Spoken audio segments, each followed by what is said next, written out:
Welcome, in front of me is a Motorola E40 and today I will show you how you can capture a screenshot on this phone.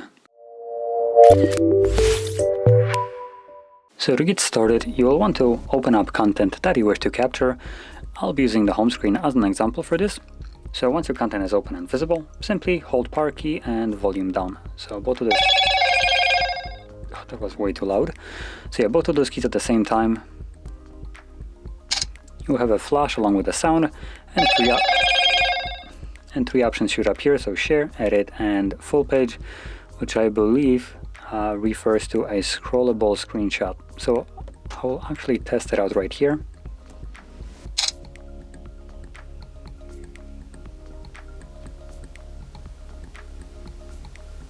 Oh, didn't seem to do anything. So yeah, anyway, once you capture your screenshot, you can find it in your Photos application. It will be located under Library. So select Library, and you should see a new folder called Screenshots. And in here, obviously, you will have only the screenshots that I've captured on your phone. So here are the two screenshots, or three that I have captured. You can see them.